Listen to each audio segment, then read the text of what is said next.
Hello everybody, my name is Jenna and this is my first book video on my YouTube channel. It's something I've always wanted to start and I figure now is the time. So here we are. This is Booked by Jenna and I'd be so excited if you came along and watched my videos. So I figured we could start with the 2024 book tag. It is mid-December. I thought it would be great to start with a look back at all of the books that I've read this year. I got the inspiration for this tag from Larry Reads, which if you're in the book talk or booktube community, I'm sure you know about Larry Reads. So I have all of my questions here and let's get started. Okay, the first question on the book tag is most disappointing book of the year. So I had a couple of flops. This was also the year that I entered a bit of an audiobook phase. I would listen to them on my commute to work. I am a firm believer that some books just don't translate well to audiobooks. So some of these, I'm not sure if they got low ratings in a fair way, but a lot of these were audiobooks. So the most disappointing book for me was Confessions by Kanae Minoto. I had heard really great things about this book. I had heard that it was a plot one that was really riveting, edge of your seat, and not a lot of books have a plot similar to this one. I was really excited to listen to it. It fell really flat for me. It got a 2-star. I would not recommend it personally, but it might be better in a written form. All right, question number 2. What was an underdog book that you read? So for me, this is hands down Fairytale by Veronica Lancet. I had heard one person on TikTok talk about Fairytale because I was getting deep into like my fantasy era. I read this in the fall. I heard one person talk about it and honestly the cover is what drew me in. I gave that book 5 stars. I loved it. It was so dark, so gothic. I truly just Crimson Peak elements, kind of that really dark, mysterious version. The romance. Like, this book is so underrated. It is not talked about enough. Hands down, underhyped book, underdog book was Fairytale by Veronica Lancet. I also wanted to note that on top of this being my audiobook introduction year, it was also a heavy Kindle year for me. So if I don't have the physical copy, I'll just kind of pop a picture up of that book because I read it on my Kindle and I didn't get the physical copy yet. A book that was overhyped that you read. So I might get in a little bit of trouble for this one. This is just my personal opinion.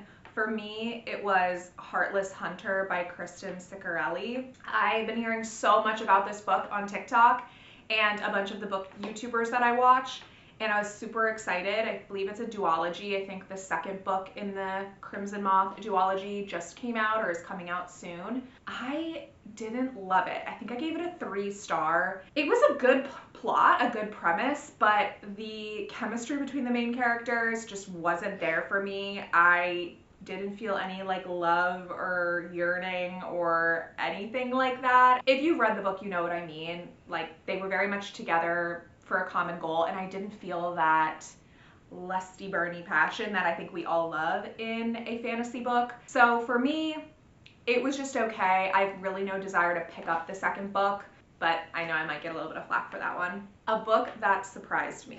So that would honestly be 28 Summers by Ellen Hildebrand. I'm a huge Ellen Hildebrand fan. I met her this past year, which was so special.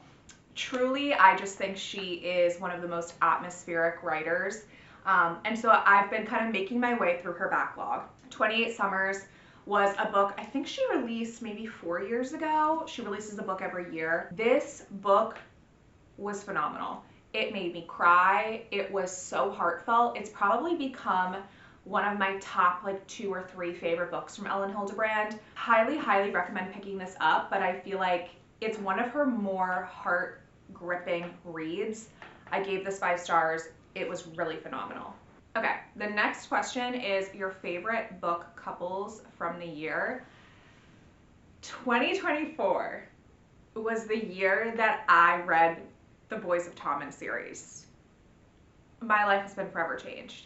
It is hands down my favorite series of all time now. It has, dare I say, replaced Magnolia Parks as my top series. I am obsessed with those books. obsessed. So my favorite book couple of the year has to be Johnny and Shannon from Binding and Keeping 13. I hate these covers. I hate these covers. I really want to replace my Binding and Keeping 13 with the new covers with like the flowers on them, because I didn't want to pick this book up for the sheer fact of the cover. I cringe when I look at this. But Johnny and Shannon are everything to me. These books are so heartfelt, the yearning, the love. Oh my gosh. If you have not read Binding and Keeping 13 or the whole Boys of Tommen series, you absolutely have to. The next question, and kind of keeping with Boys of Tommen, your favorite main character of the year. So I would have to pick Gibbsy.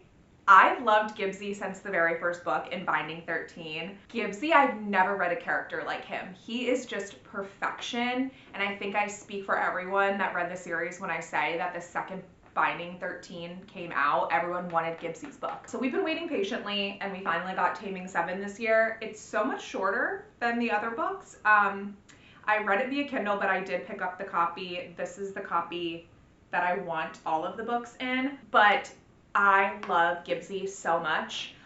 So to get to have his story, I actually really loved this book, and he's just my favorite of all time. Love Gibbsy so much. Next question.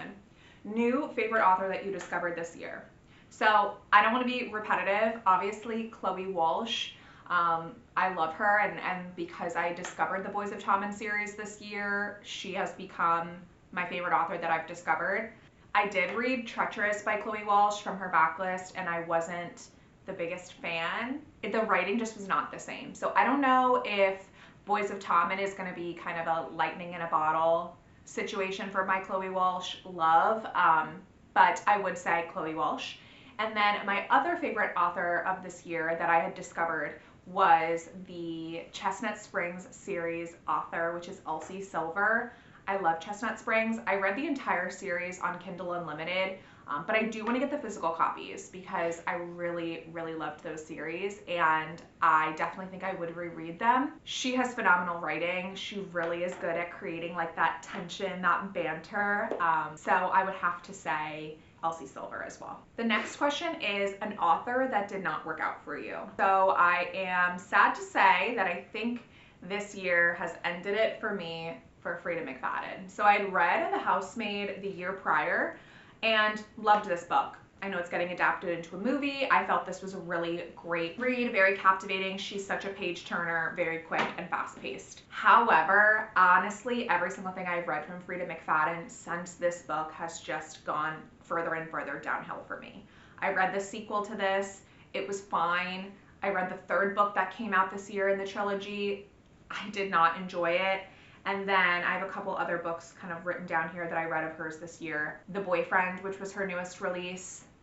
I did not like that book at all. And I read a couple of her short stories. I always looked at Freida McFadden as like a palate cleanser because her stories were so captivating and so quick. Like if I wanted to split up a fantasy series or something like that, I would read a Freida McFadden. I read The Teacher as well. So I would pick these books up throughout the year. I've read quite a few of them, and none of them got higher than 3 stars for me. So she's kind of become an author that I don't think I'm going to be reading any more of her work. What is the happiest book that you read this year? For me, that would have to be the Chestnut Springs series, which I know I just talked about Elsie Silver. My 2 favorite books were Flawless and Heartless, the first and second book. I love the banter in Heartless. That one's my favorite by far. These books had me giggling, kicking my little feet. I was giggling, kicking my feet the entire time I read them. They're so sweet. I read them in the spring, which I think is the perfect time to read the Chestnut Springs series. They were just 10 out of 10 books for me. The next question is the most frustrating book you read this year. For me, that would have to be Beautiful Boy by David Sheff. I use the word frustrating because of the contents of the book, but I do have to preface by saying the book is a phenomenal and very important read. It got a really high rating from me. I think it was a phenomenal book. It's just, if you know, if you've watched the movie or read the book Beautiful Boy, you know that it is about a man whose son struggles with drug addiction. And for anyone that has experienced or known someone in their life that has addiction, it is a very frustrating, experience. And that was so eloquently put in the book. So I definitely felt a lot of feelings of frustration while reading the book, but I think that was the actual purpose and intent. Frustrating, but for all the right reasons. You're captivated by this story, and it's such an important read. It is a true story. So if anyone is inclined to read something like that, of course, read it at your own kind of risk, understanding the contents. But Beautiful Boy by David Sheff, frustrating but phenomenal read. Okay, the best book adaptation of the year. So a book that got put onto the big screen. For me, might be an unpopular opinion, but The Perfect Couple by Ellen Hildebrand. As I said, huge Ellen fan. I support her, all of her endeavors, and this is her first book that was adapted to the big screen. And it was quite a star-studded cast. It had Nicole Kidman, it had Dakota Fanning. I loved it. I know a lot of people have issues with its how closely to the book it actually was. I watched it when it came out. I felt like it was so atmospheric. The beach, the setting was everything that I thought it would be, and the characters as well. So I actually had a really great time watching the limited series on Netflix. I think it was honestly a slam dunk personally. My favorite covers of the year. So the first one is Fairytale by Veronica Lancet. As I said, I picked it up because of the cover. It is so beautiful. Hopefully I'm showing a picture of it on the screen right now, but you can see it's so gorgeous and so gothic and just dreamy. I love that cover. I want to get the physical copy of that book because I'm sure I will reread it, but also to have that cover in my collection. And the next book that I also loved the cover of was Tom Lake by Ann Patchett. I highly, highly, highly recommend. The cover is gorgeous. We want the cover in our collection because she's perfect, but I highly recommend you listen to this one on audiobook. Meryl Streep narrates it, and she is just, Meryl Streep can do no wrong, right? She can do absolutely no wrong. And this book was so captivating, and Meryl Streep's voice just sounds like a warm hug. I was driving my car from a warm hug from Meryl Streep. And that's how I want to keep that book. Next question is a book you haven't stopped thinking about. So that would definitely have to go to probably the entirety of the Throne of Glass series. I started that this year. I'm currently on the tandem read of Tower of Dawn and Empire of Storms, so prayers are appreciated. Most specifically, it would probably be Queen of Shadows, which I obviously finished right before I went into this tandem reads. It hasn't been too long, but I have not been able to stop thinking about this book. If you've read the series, you know why I can't stop thinking about this book. So well done. Sarah J. Maas is just unmatched in the category of tying things together. So this book absolutely has been living rent-free in my brain. Okay, next one is Unpopular book that you loved. So it was kind of hard for me to pick one. This is what I chose, Bride by Ali Hazelwood. Now let me preface this by saying I know Ali Hazelwood is very loved in the book community for her STEM romances. Now Bride was her first book into the more kind of fantasy element. It was definitely still rom-com-y, so it was kind of like a fantasy rom-com. And I actually feel like this book got a lot of flack. A lot of people that are loyal to the Ali Hazelwood community were very let down by this book and didn't really like it. I actually have not read any of Ali Hazelwood's books because I'm not a rom-com kind of person. That's just not my book taste. So this is actually my first dabble into Ali Hazelwood, and I loved this book. I thought the banter was so good. I was really captivated the whole time, so I thoroughly enjoyed this one. I think I gave it like 4 stars, so definitely an unpopular book that I personally love. I don't have this next book, but the next question is a book you thought you'd love but you didn't. That would be Dishonestly Yours by Kristen Becca Ritchie. So I also read all of the Addicted series this year at the top of the year. I really enjoyed that series. It just didn't make like the final cut of my favorites for the year, which might also be a hot take. But I was really excited to read this new book from them, Dishonestly Yours. It fell flat for me. I honestly don't even really remember a lot about it. I think I read it in the summer. I honestly really couldn't tell you much about what happens to it. It just was kind of lackluster to me, and I don't think I would be continuing that new series that they create, so definitely kind of a letdown. Book with the most unique concept that you read this year, hands down, has to be House of Hollow by Crystal Sutherland. This has been sitting on my TBR shelf for over a year. I picked it up at Target one day. I thought that the cover was so captivating, and it's just been sitting there. But I finally wanted to read it this fall time, and wow, this was a 4.5 to 5 star read for me.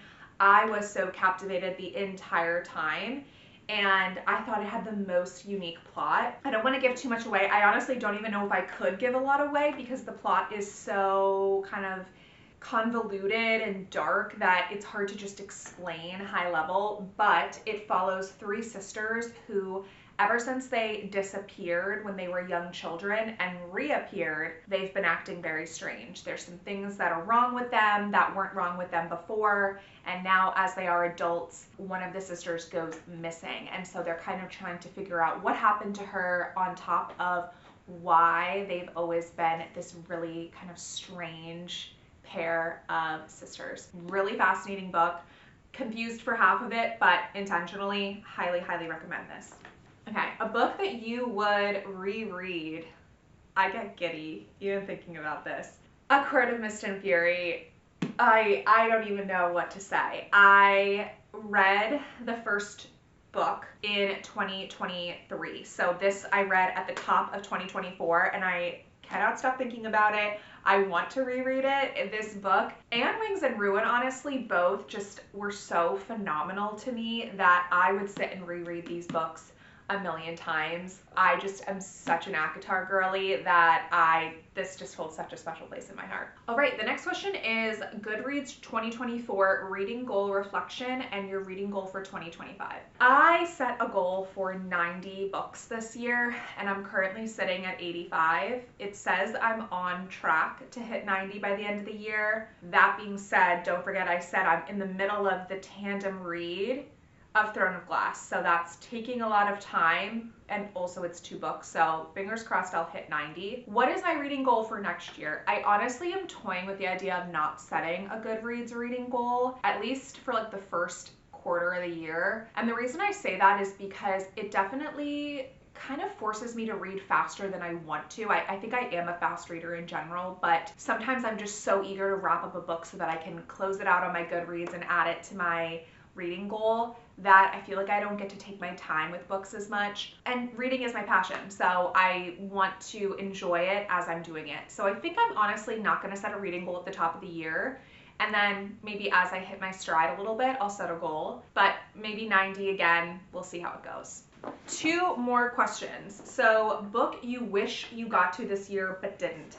I would have to say The Secret History by Donna Tartt. I feel like the fall time is when you want to read dark academia, and this is one that's been at the top of my list. I honestly just didn't get to it, and every time I'm done with a book, I don't really want to pick this one up as my next read, but it is at the top of my list, and I do wish I got to it this year. It's coming. The very last question, what will you prioritize in your 2025 reading? So I'm very excited for 2025, and honestly my goal is to try different authors and expand my genres a little bit more. I did that, I think, pretty effectively in 2024. I definitely dabbled more into literary fiction this year, and I was really pleased with that. But I want to keep it going. I want to read some authors that I normally wouldn't pick up. Like I just picked up the book Billy Summers by Stephen King. I'm excited to dabble a little bit into him. Maybe some more like horror, like traditional horror, more literary fiction. I've been loving the historical fiction genre. So yeah, I'm just excited to meet some new authors and try out some books I normally wouldn't. So that was it, my 2024 reading challenge. I am excited. If this is the first video that you're seeing of mine, welcome, and I'm excited to see what's in store for this channel. If you liked this video, definitely leave a comment below. Let me know any of the answers to these questions for your own kind of reading journey for 2024. Feel free to like, comment, and subscribe. That would definitely be a really special and sweet surprise for me. And feel free to check out my Instagram and my TikTok that are listed below, Booked by Jenna. and hopefully I'll see you on the internet sometime soon.